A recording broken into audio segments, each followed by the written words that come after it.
ইএফটিতে মাদ্রাসা শিক্ষকদের বেতন হালনাগাদ তথ্য না পাঠালে আবেদন বাতিল হবে। দৈনিক শিক্ষা .com প্রতিবেদক 5 তারিখে 5 ফেব্রুয়ারি 2025 সালের নিউজ এটি।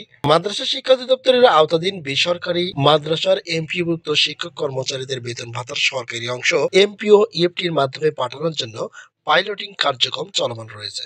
মাদ্রাসা শিক্ষক কর্মচারীদের আইভাস ডাবল প্লাস সফটওয়্যারের ইলেকট্রনিক্স ফান্ড ট্রান্সফার অর্থাৎ ইএফটির বেতন ভাতা ও অবসর সুবিধা দেওয়ার জন্য হালনাগাদ তথ্য না দিলে এমপিও আবেদন বাতিল করা হবে। চলতি বছরের মার্চ মাস থেকে এমপিও আবেদন করতে যাওয়া শিক্ষক কর্মচারীদের এমন নির্দেশনা দেওয়া হয়েছে। এই সংক্রান্ত চিঠি সব মাদ্রাসা প্রধানকে পাঠানো হয়েছে।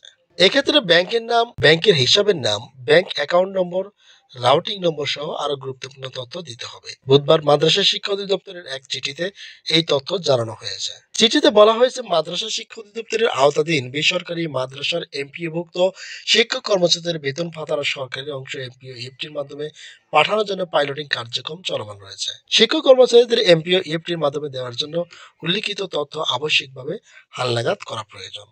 উল্লেখ্য, আগামী মাস থেকে যেসব শিক্ষক কর্মচারী নতুন এমপিওর আবেদন করবেন তারা অবশ্যই এই তথ্য হালনাগাদ করে আবেদন করবেন, অন্যথায় এমপিও আবেদন বাতিল করে ফেরত দেওয়া হবে।